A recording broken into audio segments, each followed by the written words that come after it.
Antoine Robitaille est avec nous. Antoine, bonjour. Oui, bonjour Benoît. Un mot sur Normal Nation, si ça t'intéresse. Oui, ben j'ai trouvé intéressante la réflexion dont j'ai pris connaissance juste dans l'entrevue, là, parce que j'ai pas lu le livre. Ouais. Mais la normalité, c'est une vieille idée en même temps, là, tu sais, que un pays normal, on entendait René Lévesque marteler ça dans le temps. Est-ce qu'on est arrivé là où, à un moment où sera plus présenté comme un drame émotionnel lourd, divisif et voué à l'échec? J'écoutais Éric Girard ce matin, encore une fois, réitérer tu sais, le La fait peur. que la peur, oui, c'est ça, j'allais dire menace, mais c'est pas une menace. Il dit que, au fond, ça a déjà des effets sur le budget du Québec. 20 milliards. Mais j'entendais Jean-Martin Hossan hier dire à la télé, ouais, mais t'offres, c'est 20 millions, hein? 20 millions par année 20 millions, 100 qui a dit millions que ça sur 5 coûtait. ans. Ouais. C'est ça. Ça va coûter Jean-Martin Hossan, en taux d'intérêt. il répliquait, il dit, bon, Stephen Harper a dit que l'indépendance, ça n'avait pas de prix et qu'il fallait être prêt à souffrir parfois pour ça. Et c'est vrai que si on disait au Canada actuellement, ça va vous coûter 20 millions par année, comme incertitude de rester indépendant, je pense que n'importe quel pays voudrait rester indépendant. Tu trouves Mais pas tout que ça pour la dire, réponse, là, c'est à Éric Girard, c'est si tu avais mieux fait ta job comme ministre des Finances, on n'aurait pas autant de dettes, puis peut-être qu'on n'aurait pas besoin d'emprunter autant d'argent. Parce que depuis qu'il est arrivé, la dette a explosé. Là. il a été forcé de donner des gros salaires aux fonctionnaires lors des dernières négociations. Puis il a menacé de démissionner, puis il n'a pas démissionné. Donc peut-être qu'il aurait dû démissionner, effectivement. Mais en tout cas, c'était intéressant, surtout quand tu as dit que les propos d'Éric Blais sur la minorité anglophone étaient irrecevables.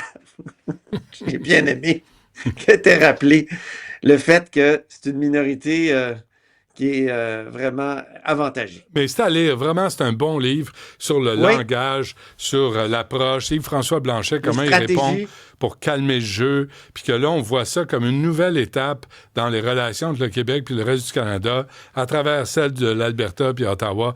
C'est vraiment un livre intéressant. On va attendre la version française qui devrait s'en venir pas très longtemps. Sona Lacoyane-Olivier nous a bien eu. Qu'est-ce que tu veux dire? Elle nous a convoqués ce matin à 9 heures en disant qu'elle avait une annonce importante. Sona Lacoyane-Olivier, il faut le savoir, là, c'est la députée libérale de Chemédé qui a été exclue du caucus parce qu'elle est sous une enquête, sous le coup d'une enquête de la commissaire à l'éthique. Et donc, ce matin, quand elle nous a dit, bon, ben, je vous convoque, annonce importante, là, tous les médias se sont précipités là. Moi, j'étais en onde à LCN, donc on était fébrile, on se disait qu'est-ce qu'elle va faire? Est-ce qu'elle démissionne? Est-ce qu'elle annonce qu'elle a eu une copie du rapport puis qu'elle n'a rien à se reprocher? Tu sais, moi, je pensais que c'était ça. Pas du tout. Elle voulait nous parler de la santé des femmes et de l'importance de la santé des femmes à l'approche du 8 mars. Elle avait l'air bien fière de son coup parce qu'on l'écoutait comme ça. Et, là, et c'est important, la santé des femmes, c'est Ben oui. certain. Là, Ben oui. non, non, non, je suis pas en train de dire que c'est pas important. C'est juste qu'on l'attendait ailleurs. Et, et elle a refusé de répondre à quelques questions que ce soit concernant le Parti libéral, Marois Risky, les Brownies, parce qu'elle est dans toutes ces controverses-là autour de Mais, l'éthique du Parti libéral, Sona Lakoyan, pendant l'ère Rodriguez. mais comment les journalistes réagissent dans ce temps-là, Antoine? Est-ce qu'ils se lèvent pendant qu'elle parle pour dire Ben, ça m'intéresse pas, là? C'est bien beau, mais ça m'intéresse pas. il y en a qui sont sortis, il y en a d'autres qui ont dit simplement, ben, on veut vous poser des questions sur le sujet de l'éthique, tout ça. Puis elle a dit, ah non, non, c'est pas le sujet que je veux aborder aujourd'hui. Puis là, il y a un journaliste qui a dit, non, ben, c'est nous qui posons la question ici. En tout cas, ça s'est terminé un peu en queue de Ben, poisson. c'est une bonne réponse Mais aussi. elle nous a bien eu, là, tu sais, on l'a Bon. écouté, puis c'est un sujet très important, monsieur le juge, là, tu sais, j'ai Ouais, rien à ouais, dire ouais. contre ça, là. Mhm. Et M. Legault qui est en maudit contre qui? Contre les spécialistes. Pourquoi? Ce matin, il a dit, ça suffit. 600 000 en moyenne par année pour les spécialistes. Ils veulent une augmentation de la rémunération, faut pas dire salaire. Hein. Et il dit, ça n'a pas de bon sens. On passerait de 550 000 à 600 000 de moyenne avec le 11 qu'on offre aux spécialistes. On n'ira pas plus loin. Alors là, c'est sûr que M. Legault est un premier ministre sur son départ. Est-ce que ça veut dire qu'il veut, il veut se décharger, il veut se défausser sur le prochain chef du parti qui aura à régler la question monétaire avec les médecins spécialistes? Peut-être, mais en tout cas, il ne veut pas bouger de son 11 alors que les spécialistes, eux, ont dit, au départ, il était à 17 d'augmentation de rémunération. Ils seraient rendus à 14,5. Mais il faudrait qu'ils descendent un petit peu. J'ai l'impression qu'on va se ramasser à payer 12 d'augmentation. Mais qu'est-ce qu'il offre en retour? Il n'y a rien. Je te dis, c'est Tu me ça qui est niaises-tu, catastrophique. là? Tu veux 15 d'augmentation de salaire, mais t'offres rien en retour?